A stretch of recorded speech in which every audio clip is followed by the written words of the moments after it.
15 દિવસ પછી ભાઈ તમારી સેકન્ડ એક્ઝામ છે, તમારી સમક્ષ આવે છે, ત્યારે તમને બધાને એવો પ્રશ્ન થાય છે કે હવે શું કરશું? સર અમે કાંઈ નથી કર્યું, 15 દિવસમાં તૈયારી કરી શકીએ? હા બેટા કરી શકીએ. આ તમે આરામથી ઇઝીલી તૈયારી કરી શકો છો, પણ એના માટે સૌથી પહેલાં તમારે જરૂરી છે ઇન્ટરેસ્ટ કે નહીં, હા મારે કરવું છે. એક સબ્જેક્ટને 2 દિવસ મળ્યા છે તો 2 સબ્જેક્ટ રાખો અને 4 દિવસ કરો. એકાઉન્ટને 2 દિવસ આપવાના, હાલો હું BA રાખું, એકાઉન્ટ ને BA 2 વિષય મારે રાખવાના છે, એની મારે તૈયારી કરવાની છે.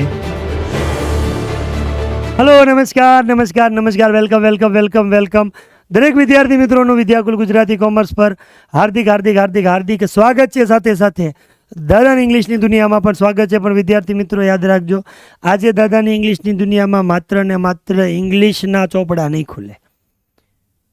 પણ વિદ્યાર્થી મિત્રો અત્યારે સમય એવો આવી ગયો છે કે ભાઈ હવે ધોરણ 11ના વિદ્યાર્થીઓ અત્યાર સુધી એવા વેમમાં હતા કે 10મું ધોરણ ગયું એમાંથી માંડ છૂટ્યા છે, અને 11મું ધોરણ આવ્યું એટલે હાવ રિલેક્સ હતા. અને આ રિલેક્સ થઈ ગયા હતા એનું પરિણામ તમે ઓલરેડી 11માના ફર્સ્ટ એક્ઝામના રિઝલ્ટની અંદર જોઈ ચૂક્યા છો. અને આવા જ પ્રકારનું રિઝલ્ટ અને આવા પ્રકારનો હાલ જે ખરાબ આપણો થયો છે એને આપણે બીજી વાર દોહરાવો નથી. ખરાબ એટલે કે જે અપેક્ષા રાખીને બેઠા હતા, જે રિઝલ્ટની ઈચ્છા રાખીને બેઠા હતા, એ ફર્સ્ટ એક્ઝામની અંદર આવ્યું નથી. કેમ? કારણ કે આપણે ઢીલાશ મૂકી હતી. અને હવે જે ઢીલાશ મૂકી હતી પહેલું રિઝલ્ટ જોઈને જે ડર અને જે હાવ આવી ગયો છે એ હાવ અત્યારે હજી સુધી છે. કારણ કે ભાઈ સેકન્ડ એક્ઝામ આવી ગઈ છે. 15 દિવસ પછી ભાઈ તમારી સેકન્ડ એક્ઝામ છે, તમારી સમક્ષ આવે છે, ત્યારે તમને બધાને એવો પ્રશ્ન થાય છે કે હવે શું કરશું? કારણ કે 10મું પાર કરીને પછી જે આપણે સિરિયસ નહોતા એ સિરિયસ થવાનો હવે સમય આવી ગયો છે. કારણ કે આ સેકન્ડ એક્ઝામ તમે આપો પછી તમારી ફાઇનલ એક્ઝામ, એટલે હું તો એવું ગણું છું કે આ તમારું 12મું ધોરણ જ છે, 11મું છે તમારા 12માનો બેઝ છે. કદાચ દિવાળી પહેલાં જે કાંઈ કર્યું ન કર્યું બધું છોડો. પણ હવે ઘણા બધા વિદ્યાર્થીઓના મનમાં એવો પ્રશ્ન ઊભો થતો છે કે સાહેબ હવે 15 દિવસ બાકી રહ્યા, હવે 15 દિવસની અંદર અમે કેવી રીતે તૈયારી કરશું? અથવા તો તૈયારી કરવી હોય તો થઈ શકે કે નહીં? અને થઈ શકે તો કેવી રીતે? ન થઈ શકે તો શું પ્રોબ્લેમ થશે? આ બધા જ પ્રકારના પ્રોબ્લેમ છે, એનું સોલ્યુશન આજના આ લેક્ચરની અંદર આપણે જોવાના છીએ. દરેક વિષય account, state, eco, BA, English, SP, Gujarati, આ 7 સબ્જેક્ટ તમે જે આપો છો એની અંદર હવે પછીના 15 દિવસની અંદર કેવી તૈયારી કરવી, આ તૈયારી કરવા માટે કઈ કઈ બાબતોને ધ્યાનમાં રાખવી, કઈ વસ્તુઓને પહેલાં કરવી, કઈ વસ્તુ પછી કરશું, કઈ બાબતોને શું આપણે કહીને કે ટાળવી, આ બધી જ પ્રકારની પ્રોબ્લેમ છે, એનું સોલ્યુશન આજના લેક્ચરમાં આપણે જોવાનું છે. તો આ લેક્ચરને આપણે જોશું અને આપણે આગળ વધી. ભાઈ તમારી પાસે ધોરણ 11 સેકન્ડ એક્ઝામની અંદર હવે જે દ્વિતીય સામાયિક પરીક્ષા, જેને આપણે એક પ્રકારે બીજી સામાયિક પરીક્ષા, સેકન્ડ ટર્મિનલ એક્ઝામ કહીએ, એના હવે 15 દિવસ બાકી રહ્યા. હવે 15 દિવસ શું કરવાનું એની આપણે ડિસ્કશન કરવાનું છે. સૌથી પહેલાં તો એક વસ્તુ કે તમારા પ્રોબ્લેમ ને પ્રશ્ન છે એનો મેન, સર અમે કાંઈ નથી કર્યું, 15 દિવસમાં તૈયારી કરી શકીએ? હા બેટા કરી શકીએ. ક્યારે કરી શકીએ? જ્યારે તને અંદરથી દાનત હોય ને ત્યારે. માસ્ટર પ્લાન કહું, સબ્જેક્ટ વાઇઝ કહું છું, શું ધ્યાનમાં રાખવાનું એ બધી વસ્તુ કહું છું. પણ તમારે યાદ રાખવાનું કે આ પ્રોબ્લેમ જે છે કે 15 દિવસની અંદર તૈયારી થઈ શકે. આ તમારા સવાલનો મારો જવાબ છે કે આ તમે આરામથી ઇઝીલી તૈયારી કરી શકો છો. પણ એના માટે સૌથી પહેલાં તમારે જરૂરી છે ઇન્ટરેસ્ટ કે નહીં, હા મારે કરવું છે. અને કેવી રીતે કરવું એ પણ અમે તમારી સાથે છીએ ભાઈ, કે આ બાકીના 15 દિવસમાં સેકન્ડ એક્ઝામની તૈયારી કરવા માટે અમે સાથે જ આવવાના છીએ. તો વિષય વાઇઝ સમજાવવાનો, આમ તો મને ઇંગ્લિશ સિવાય બીજા બહુ બધા સબ્જેક્ટ, ISP પણ ઇંગ્લિશ અને SP સબ્જેક્ટ 2 થોડી ખબર પડે, બાકી એકાઉન્ટ, સ્ટેટ આ બધા વિષયો યારે કાંઈ લેનદેન નથી. ભણ્યો છું બધું બરાબર. એમાં એકાઉન્ટ, સ્ટેટ એટલે મારે અને એકાઉન્ટ સ્ટેટને છે 36નો આંકડો છે બરાબર. પણ છતાં પણ આપણે પ્રયત્ન કરીએ છીએ ક્યાંક ને ક્યાંક શિક્ષકો અથવા તો જે કાંઈ મારા સાથી મિત્રો છે એનો મેં આ અનુભવનો લાભ લઈને તમારી સામે શેર કરવા માટે આવ્યો છું. તો એકાઉન્ટ જે છે એની અંદર આપણે માસ્ટર પ્લાનમાં કેવી રીતે તૈયારી કરી શકીએ એની જો વાત કરીએ તો ભાઈ તમારે સૌથી પહેલાં યાદ રાખવાનું છે કે એકાઉન્ટ જે તૈયારી કરો છો એના માટેના માસ્ટર પ્લાનમાં સૌથી પહેલાં મેં એવું કીધું છે કે અહીંયા તમારે સિલેબસ રિલેટેડ જો ટિપ્સ તમને આપું. આ ભાગ કીધો છે એટલે તમને બધાને ખબર છે કે ભાઈ એકાઉન્ટની અંદર એવું કાંઈ ભાગનું હોય. પણ આને તમારે તૈયારી કરવાની છે કેવી રીતે? તો ભાઈ સિલેબસ ટિપ્સમાં યાદ રાખવાનું છે કે ભાઈ સૌથી પહેલાં તો આપણે હિસાબી પદ્ધતિના મૂળભૂત ખ્યાલો આવે, કેમ કે પહેલી વાર એકાઉન્ટ આવે છે ને હિસાબ પહેલી વાર શરૂ થયો, તો તમને એ હિસાબી પદ્ધતિના મૂળભૂત જે પાયાની જે બાબત છે એ તમને ખબર હોવી જોઈએ. બીજું કીધું છે ભાઈ આપણે ખાતા આવે તો કેટલા આવે, ખાતાના કેટલા પ્રકારો છે એનો બેઝિક તમને ખબર હોવી જોઈએ. બીજું કીધું છે રોજ મેળ ઉપર તમારી પકડ મજબૂત કરવાની છે. ભાગ 1માં તમારે પહેલું કામ આ કરવાનું છે એકાઉન્ટ માટે. બીજી વસ્તુ ભાગ 2ની અંદર વાત કરી તો એમાં ભાઈ ખાતા આપે, ખાતા વહી આવે, ખાતા વહીમાં કઈ જગ્યાએ કઈ રીતે કઈ ખાતાની ખતવણી કરવી એ તમને ખબર હોવી જોઈએ. વાર્ષિક હિસાબો અને બેંક સિલક મેળનું ફોર્મેટ, આ મેન વસ્તુ છે સિલેબસ રિલેટેડ. તમારે આ બેઝિક તમારે સૌથી પહેલાં તૈયાર કરવાની જરૂર છે. હાલો, કોન્સેપ્ટ ક્લિયર નથી થયો સર? રિવિઝન કરવા માટે તો યાદ રાખવાનું સૌથી પહેલાં વાર્ષિક હિસાબમાં આવતા જે ગુપ્ત હવાલા હોય એને તમારે ધ્યાનમાં રાખવાના છે. અને આ જે અલગ અલગ પ્રકારના હવાલા છે એની તમારે અલગથી શું કરવાની છે, યાદી બનાવીને એની તમારે તૈયારી કરવાની છે, એને વારંવાર પુનરાવર્તન કરવાનું. બીજી વસ્તુ કે આપણે પેપર સોલ્યુશન, તમારી પાસે જૂના કોઈ પણ પ્રકારના પેપર્સ હોય, બરાબર, જે આપણે 11માં ભણતા હોય તો 11મા ધોરણની અંદર ભણતી વખતે આપણે આજુબાજુમાં કોઈ પણ એવા હોય કે જે 11મા ધોરણમાં ભણતો હોય ગયા વર્ષે, તો એની પાસે પેપર્સ લાવતા હોય, અથવા તો તમે શિક્ષક મિત્રો પાસેથી જૂના પેપર્સ છે એ લઈ અને એનું સોલ્યુશન તમે કરી શકો છો. પેપરનું સોલ્યુશન ન કરો તો બીજું કાંઈ નથી, ક્વેશ્ચન્સ જે તમને આપેલા હોય, કોઈ પણ પ્રકારના એવા અસાઇનમેન્ટ્સ આવે છે, બરાબર, પેપર સેટ્સ આવે છે, એ પેપર સોલ્વ તમે કરી શકો છો. બીજું તકલીફ એવી છે કે પહેલી વાર એકાઉન્ટ આવે છે ભાઈ, તો ગણતરી કરવા માટે ભાઈ કેલ્ક્યુલેટર ઉપર તમારી સ્પીડ વધારવા માટે તો તમારી એ પેપર સ્પીડ તમારી વધારવી છે, તો એના માટે તમારે શું કરવું પડશે? પેપરને ગણવું પડશે. એટલે આવા બધા પ્રકારના પેપર્સના જે પ્રશ્નો છે એને તમારે ગણવાના છે. બીજી એક વસ્તુ તમને યાદ રાખજો કે ભાઈ અહીંયા સિલેબસ વાત કરીએ ને તો તમે જે ફર્સ્ટ એક્ઝામની અંદર પહેલાં સિલેબસ જે ભણ્યા હતા એ આજે તમે કહેવાય ને કે ફર્સ્ટ એક્ઝામ જે હતી, ફર્સ્ટ એક્ઝામ સુધી જે કાંઈ તમારો સિલેબસ હતો એ સિલેબસમાંથી 30% એક્ઝામની અંદર પૂછાશે. અને ફર્સ્ટ એક્ઝામ પૂરી થઈ ગયા પછી નવો જે સિલેબસ ભણ્યા છો, બરાબર, સેકન્ડ પાર્ટનો, એ તમને એમાંથી 70% પૂછાશે. એટલે તમારે યાદ રાખવાનું છે ફર્સ્ટ એક્ઝામ જે તમે દીધી એમાં જે સિલેબસ ભણ્યા છો એમાંથી પણ તમને 30% પૂછાશે. હવે તમને એકાઉન્ટનું ક્લિયર કરી દઉં ને તો એક વસ્તુ યાદ રાખજો કે અહીંયા એક એવું કહે છે કે ભાગ 2, એકાઉન્ટની અંદર ભાગ 2 છે એની અંદરનો ચેપ્ટર આ તમને ક્લિયર લખીને જ દઉં છું. ચેપ્ટર 5 છે, એમાંથી કમ્પલસરી તમને 1-11 ગુણનો દાખલો આવશે. બીજી વાત કરી દઉં, ભાગ 1 અને ભાગ 2, ભાગ 1 અને ભાગ 2 આની અંદરથી ભાઈ ચેપ્ટર તમને કહી દઉં. ભાગ 1ની અંદરથી ચેપ્ટર નંબર 11 અને ભાગ 2 છે એની અંદર ચેપ્ટર નંબર 2. આની અંદર કમ્પલસરી બેની અંદરથી 6 માર્કના દાખલા 1200% પૂછાશે. એટલે સૌથી પહેલાં યાદ રાખજો, દાખલાની પ્રેક્ટિસ કરવા માટે આ તમારા રોકડા 11 ને 6 17 ને 6 23 માર્ક રોકડા થયા છે, બરાબર. એટલે આ એકાઉન્ટની વાત કરી, પછી આપણે આગળ વાત કરીએ તો સિલેબસ ભાઈ આંકડાશાસ્ત્ર સ્ટેટની વાત કરી તો સ્ટેટની અંદર યાદ રાખવાનું ભાઈ આ તમારે ચોપડીના 2 ભાગ નથી આવતા, પણ તમારે તૈયારીના 2 ભાગ પાડી દેવાના છે. ભાગ 1ની અંદર તમને જે ચેપ્ટર આવે છે એમાં તૈયારી કરવા માટે તમારે માહિતીનું એકત્રીકરણ, પ્રસ્તુતિકરણ હોય અને મધ્યમવર્તી સ્થિતિમાનના માપો, આની ઉપર જે મેન જે બેઝિક આવે છે એની ઉપરની પકડ તમારે સૌથી પહેલાં મજબૂત કરવી પડશે. વિષય વાઇઝ તો તમને હજી સમજાવવા માટે સબ્જેક્ટ ટીચર આવશે, પણ થોડોક પ્રકાશ પાથરું છું, બાકીના 15 દિવસમાં સબ્જેક્ટ વાઇઝ થોડું આ કરવું પડશે. બીજા ભાગની અંદર અમે વેચી દીધા. બીજા ભાગની અંદર ભાઈ પ્રસારમાન, આવૃત્તિ વિતરણની વિષમતા અને ક્રમશઃ સંચયના સૂત્ર તમારે પાકા કરવા પડશે. આ બેઝિક પાયો મજબૂત કરશો સિલેબસ રિલેટેડ.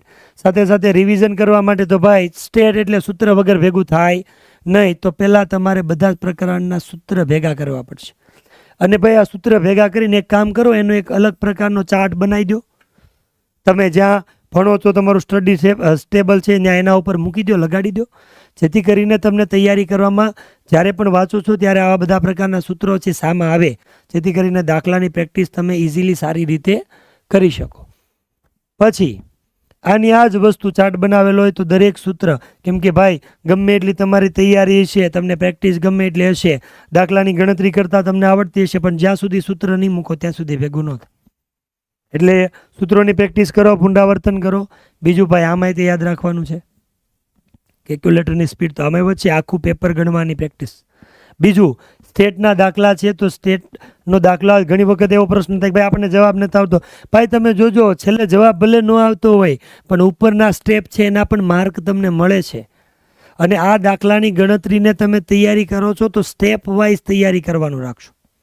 કારણ કે એમ કીધું છે કદાચ જવાબ ભલે નથી આવતો પણ મને સ્ટેપ વાઇઝ તમે દાખલો ગણેલો હશે તો સ્ટેપના માર્ક મળે છે. જવાબ ખોટો એટલે માર્ક્સ જાય નહીં ભાઈ. તો સ્ટેપ વાઇઝ દાખલા ગણો, જેથી કરીને કદાચ છેલ્લો જવાબ કલે ખોટો હોય, સ્ટેપ તમારા સાચા હશે તો પણ તમે એની અંદર માર્ક્સ છે એ મેળવી શકો છો. બીજી વાત કરીએ આગળ કે ભાઈ ઇકોનોમિક્સ. તો ઇકોનોમિક્સ છે ભાઈ, જો હવે આમ ગણો ને તો ઓલા બે પ્રેક્ટિકલ વિષય હતા, આ આપણો વિષય છે થિયરિકલ થઈ ગયો. અહીંયા આપણે થિયરીની વાત કરીએ તો એની અંદર થોડુંક સ્પીડમાં વાત કરી તો ઇકોનોમિક્સની અંદર યાદ રાખજો કે ભાઈ સિલેબસની સ્ટીપ વાત કરી તો મુખ્ય મુદ્દાઓ મેન તો શું છે ભાઈ, ભારતનું અર્થતંત્ર મેન શીખવાડે, એ લક્ષણો, બરાબર, આયોજન શું, ગરીબી, બેકારી, આર્થિક સુધારા, બરાબર, આ બધા નાના નાના જે મુદ્દાઓ છે એના બેઝિક ખ્યાલો તમારે લઈ લેવાના છે. રિવિઝન કરવા માટે જેટલા ટોપિક છે આ ટોપિકને તમારે તૈયારી કરવી હોય અને રિવિઝન કરવી હોય તો એક સરસ મજાની ડાયરી બનાવવાની. આ ડાયરીની અંદર જરૂરી હોય એવી વ્યાખ્યાઓ આગળ અલગ કરી દેવાની, કોઈ એવા કારણો હોય અને કોઈ પણ પ્રકારની એની અસરો આપી હોય કે ભાઈ બેકારીની અસર કે આની અસર, તો એને તમારે ટૂંકમાં એની નોટ્સ બનાવી દેવાની છે. અને વારંવાર આ ડાયરી છે તમારી પાસે રાખો ને એનું તમે પુનરાવર્તન કર્યા કરો. કારણ કે ઇકોનોમિક્સ સબ્જેક્ટ છે એની અંદર તમે મૌલિકતા છે વાપરી શકો છો. બીજું, પ્રશ્ન તમને આવડે છે પણ તમે લખવાની પ્રેક્ટિસ નહીં કરો ને ત્યાં સુધી જવાબ તમને નહીં આવડે. ખાસ કરીને મોટા અને મુદ્દાસર પ્રશ્નો હોય એ તમારે લખવાની પ્રેક્ટિસ કરવાની છે. યાદ રાખવાનું છે કે આ એટલા માર્કનો પ્રશ્ન છે તો એ એટલા સમયની અંદર પૂરો થઈ જવો જોઈએ. પછી તમને આવડે છે તો લખ્યા જ કરો તો માર્ક્સ નહીં વધે. સમય મર્યાદાનું પણ તમારે શું કરવાનું છે, ધ્યાન રાખવાનું છે. બીજી આગળ વાત કરીએ, BA વાણિજ્ય વ્યવસ્થા. સર આમાં પ્રશ્નો યાદ જ નથી રહેતા, આનું આમાં ભેગું થઈ જાય છે, આમાં આનું ભેગું. ભાઈ ભેગું નથી કરવાનું, આને તમારે બે ભાગ પાડીને ચાલવાનું છે. એક બાજુ તમારે વાણિજ્ય વ્યવસ્થાના મૂળભૂત ખ્યાલો, આ ચેપ્ટર છે એને લઈ લેવાનું. બીજી બાજુ ધંધાના પ્રકાર કેટલા છે, પછી ધંધાકીય સેવાઓ કઈ કઈ છે, આ બેઝિક પાયા ઉપર તમારી પગવડ મજબૂત બનાવો. બીજી બાજુ ભાગ 2માં ધંધાકીય એકમોની પસંદગી કઈ રીતે થાય, આંતરિક વેપાર શું છે, વિદેશ વેપાર શું છે, એના મુખ્ય મુદ્દાઓ છે, મેન બેઝિક તૈયાર કરો. એની અંદર તમે મૌલિકતાનો ઉપયોગ કરો. રિવિઝન કરવા માટે શું કરશો, ફરીથી અહીંયા હું એ જ કહું છું, એક ડાયરી તૈયાર કરો જેની અંદર શું કહેવા માગે છે એનો સાર લખી શકાય. નોટ્સ આપણે ભાઈને આપણી ભાષામાં એને નોટ્સ કહીએ, તમે નોટ્સ બનાવી શકો છો. અને જ્યારે તમે આગળના દિવસે વાંચવા બેસો ને ત્યારે માત્ર ને માત્ર આ ડાયરીનું પુનરાવર્તન કરી લેશો. તમને જો મુદ્દા યાદ રહેશે, એ ટોપિકની અંદરના જે મેન સબ પોઈન્ટ યાદ રહેશે ને તો પોઈન્ટની અંદર તમે થોડું ઘણું તમારા વિચારધારા પ્રમાણે તમે લખી શકો છો.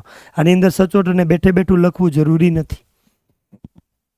બીજું, જવાબો મુદ્દાસર લખવાની ટેવ પાડજો. સ્પષ્ટ લખાણ તમારું સમજાય એવી રીતે હોવું જોઈએ. તમારી ભાષા મૌલિકતા વાપરો છો તો વાપરજો, તમારી ભાષા નહીં, આપણી નહીં, સ્પષ્ટ ગુજરાતી ભાષાનો તમારે ઉપયોગ કરવાનો છે. જરૂરી લાગતા જે શબ્દો હોય એની નીચે અંડરલાઇન કરો.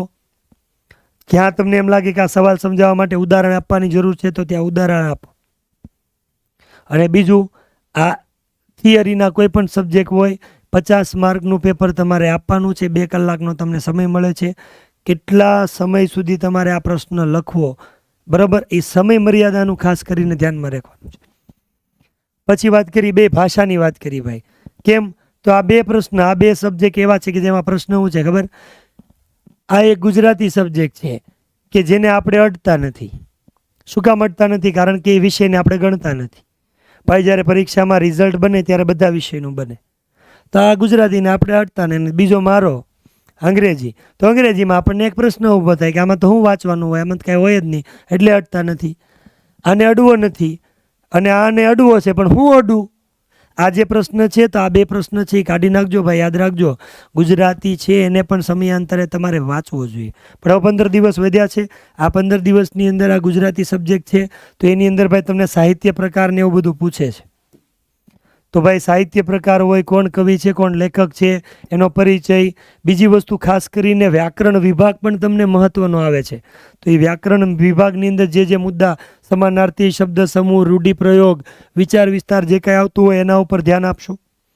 બીજું એક, આમ તો કીધું છે કે દર અઠવાડિયે, હવે આપણી પાસે સમય જ નથી વધ્યો, પણ રાઇટિંગ સેક્શન હોય તો તમે જે નિબંધ હોય, વિચાર વિસ્તાર કદાચ પૂછાતો હોય, અહેવાલ લેખન પૂછાતો હોય, કાંઈ પણ રાઇટિંગ સેક્શન જે લેખન વિભાગ કહેવાય, તો લેખન વિભાગની પ્રેક્ટિસ લેખનથી થાય. કારણ કે ગુજરાતી વિષય છે એની અંદર જોડણીના માર્ક્સ કપાય, તો એની પ્રેક્ટિસ તમે લખાણ છે લખીને કરશો, બરાબર, તો વધારે તમારું મજબૂત થશે. એટલે એની પ્રેક્ટિસ કરવાની રહેશે. બીજી વસ્તુ, અંગ્રેજીની અંદર વાત કરો, તમે એમ કહો છો કે શું વાંચવાનું હોય, તો ભાઈ યાદ રાખજો, ટ્રુ ફોલ્સ વાંચવાના હોય. ગ્રામરમાં ડાયરેક્ટ ઇનડાયરેક્ટ પૂછાય છે, તો ભાઈ રૂલ્સ એના ન વાંચવાના હોય. ડુ એઝ ડાયરેક્ટેડની પ્રેક્ટિસ કરવી તો પ્રેક્ટિસ પછી થાય, પહેલાં એના નિયમ વાંચવા પડે. ફંક્શન છે સોલ્વ કરવા, તો ફંક્શનનું તે કીવર્ડ જે છે એ વાંચી લો. પહેલાં એ વાંચીને પછી સામે રાખો સવાલો. પછી તમારી પાસે કોઈ પણ પ્રકારના ગ્રામરના ટોપિક હોય છે, વન બાય વન સોલ્વ કરતા જાઓ. ઇંગ્લિશની વાત કરીને તો ભાઈ તમારી પાસે 15 દિવસ છે ને, હું એમ કહું છું કે રોજની અડધી કલાક તમે આપો. રોજની અડધી કલાક આપો. 15 દિવસ છે, આપણી પાસે 4 ટોપિક છે. એક છે રાઇટિંગ સેક્શન, બીજું ગ્રામર, બીજું ટેક્સ્ટ બુક અને લેપિંગ. એટલે તમારે 11માં ફ્લેમિંગો આવે સપ્લિમેન્ટરી. તો યાદ રાખજો, રાઇટિંગ અને ગ્રામરને વધારે સમય દેવો પડે. તો 15 ને 1 દિવસ કાઢીને 14 દિવસ ગણી, 14ના અડધા કરી તો 7 થાય. તો 4 દિવસ તમારે ગ્રામરને આપવાના, 4 દિવસ રાઇટિંગ સેક્શનને આપો, એટલે 8 દિવસ થઈ ગયા. 3 દિવસ તમે ટેક્સ્ટ બુકને આપો, અને જરૂર પડે તો 3 દિવસ પછી તમે તમારી જે ફ્લેમિંગો આવે એમાંથી 3 પ્રશ્નો આવે, પેરેગ્રાફ ઉપરથી ક્વેશ્ચન આન્સર, સમરી રાઇટિંગ અને નિયરેસ્ટ મિનિંગ. તમને એમ લાગે કે મારે ગ્રામરમાં વધારે જરૂર છે, તો આ બાજુથી દિવસ તમે કટ કરીને એમાં એપ્લાય કરી શકો છો. તમારા આધારે રોજ અડધો કલાક કરશો ને તોય અંગ્રેજીની તૈયારી ભાઈ થઈ જશે. અને બીજી વસ્તુ, ખાસ કરીને અંગ્રેજી માટે તમારી પાસે સેકન્ડ એક્ઝામ રિલેટેડ કોઈ પેપર સેટ હોય, કોઈ એવો અસાઇનમેન્ટ હોય, તો એમાંથી કરજો. કેમ કે ઇંગ્લિશ વાંચવા કરતાં પ્રેક્ટિસ કરવાથી થશે. 4-5 પેપર સોલ્વ કરી દીધા એટલે તમારું મોટા ભાગનું ક્લિયર થઈ જશે. બીજી વાત કરીએ આગળ, તો SPCC. ભાઈ SPCCની અંદર યાદ રાખજો, આ સબ્જેક્ટને આપણે હળવાશથી ગુજરાતીની જેમ લઈએ છીએ, પણ નથી કરવાનું, બરાબર. આની અંદર 2 પ્રકારના ભાગ આવે છે. એક બાજુ પત્ર વ્યવહારનો ભાગ આવે છે, બીજી બાજુ તમને બધી ડિટેલ આપતું છે. ડિટેલ ભાઈ કોને આવેદનપત્ર કહેવાય, નિયમન પત્ર કોને કહેવાય, વિજ્ઞાપન પત્ર કોને કહેવાય, સેક્રેટરી શું છે, આ બધી વસ્તુ તમને ડિટેલમાં આપે છે. આ 2 ભાગની અંદર યાદ રાખજો, ખાસ કરીને પત્ર વ્યવહાર શું કામ કરવામાં આવે એના સિદ્ધાંતો, બરાબર. પત્રનો બાહ્ય દેખાવ શું છે, બરાબર. પછી એના આયોજન ઉપર તમારે ધ્યાન દેવાના, મતલબમાં આ બધા મુદ્દાને તમારે ધ્યાનમાં રાખવાના. બીજું, ખાસ કરીને બીજો જે વિભાગ છે જેને સેક્રેટરીયલ પ્રેક્ટિસ કહેવાય, SP અને CC કયો, SP એટલે સેક્રેટરીયલ પ્રેક્ટિસ, CC એટલે તમારો કમર્શિયલ કોરસ્પોન્ડન્સ, એટલે કે જે પત્ર વ્યવહાર કરો છો. એમાં ખાસ કરીને કંપનીની સ્થાપના વિધિ શું છે, કંપનીના પ્રકારો શું છે, સભાના પ્રકારો શું છે, આ બધા અલગ અલગ. સેક્રેટરી શું છે, સેક્રેટરી કેટલા પ્રકારના હોય, બરાબર. આ અલગ અલગ જે કાંઈ પ્રશ્ન. હા, તમે એક વસ્તુ યાદ રાખજો, આ બધા પ્રકારના SPના પણ IMP ક્વેશ્ચન્સ છે તમારા સુધી આવશે. આ એક્ઝામની તૈયારી કરવા માટે ભવિષ્યવાણી, સૂર્યોદય બધું જ તમને મળશે. આ ખાલી હું કહેવા કે આવી રીતે આપણે તૈયારી કરવાની, કાંઈ કરવાનું નથી, અમે કરાવવા માટે આવવાના છીએ. એમાં ઇંગ્લિશ અને SPની તૈયારી કરવા માટે હું પોતે તમારી પાસે સાથે આવીશ. બીજી વસ્તુ, કોઈ પણ પ્રકારના પત્ર કેવી રીતે લખાય, પત્રનું માળખું છે એની તમારે સમજવાનું, એનો લેક્ચર પણ તમારા સુધી આવી જશે. પછી કોઈ પણ પ્રકારની કંપની હોય કે કોઈ પણ પ્રકારની વિધિ હોય તો એના તબક્કા છે ને એવી રીતે ફ્લો ચાર્ટમાં બનાવીને તમે પ્રેક્ટિસ કરી શકો. અને આના પણ તમારે પેપર સોલ્વ કરી શકો છો, વધારે ડિટેલમાં ન જતો. પછીની વાત કરીએ આગળ, તો બીજું, રિવિઝન કરવા માટે શું કરશું, બરાબર. હવે વીકલી રિવિઝન થાય એવો આપણી પાસે સમય વધ્યો નથી, બરાબર. તો આપણે એક વસ્તુ ખાસ કરીને તમારે પ્રેક્ટિસ માટે એક જ વસ્તુ રિવિઝનમાં યાદ રાખવાનું છે કે બધા જ સબ્જેક્ટ જે તમને આપેલા છે, 7 સબ્જેક્ટ. હવે તમારી પાસે 15 દિવસ રહેતા એટલે એક સબ્જેક્ટને 2 દિવસનો સમયગાળો મળે. પણ તમારે એક વસ્તુ યાદ રાખવાની, રોજ એકનો એક સબ્જેક્ટ કરવાથી ન થાય. તો તમે એવું સમજો કે એક સબ્જેક્ટને 2 દિવસ મળ્યા છે, તો 2 સબ્જેક્ટ રાખો અને 4 દિવસ કરો. તો આજે હું કરું છું એકાઉન્ટ, તો એની સાથે હું કોઈ થિયરીનો વિષય રાખશે. એકાઉન્ટને 2 દિવસ આપવાના, હાલો હું BA રાખું, એકાઉન્ટને BA 2 વિષય મારે રાખવાના છે, એની મારે તૈયારી કરવાની છે. 2ના થઈને 4 દિવસ મળે, 2 આના ને 2 આના. તો એવું નથી કરવાનું આ 2 દિવસ એકાઉન્ટ, આ દિવસ 2 BA, નહીં, 4 દિવસ 2 કરવાનું. અડધો સમય એકાઉન્ટને આપો, અડધો સમય BAને આપો. વધારે જરૂર છે એકાઉન્ટને તો એકાઉન્ટને આપો, વધારે જરૂર BAને છે BA. કોઈ 2 પ્રેક્ટિકલ વિષય એક સાથે ન રાખો. એકાઉન્ટની સાથે BAને રાખો, સ્ટેટની સાથે ઇકોનોમિક્સને રાખો, ઇંગ્લિશ અને SPને સાથે રાખો.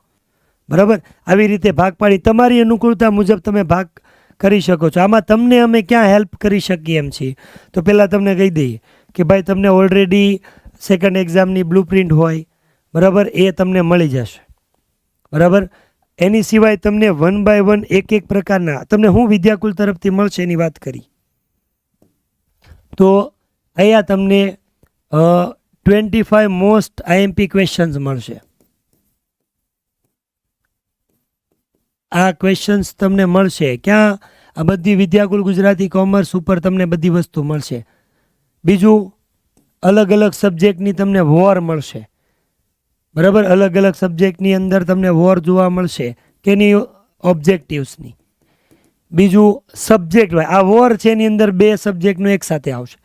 સાથે સાથે મોસ્ટ IMP ઓબ્જેક્ટિવ છે એની સિરીઝ પણ તમારા સુધી તમને મળશે.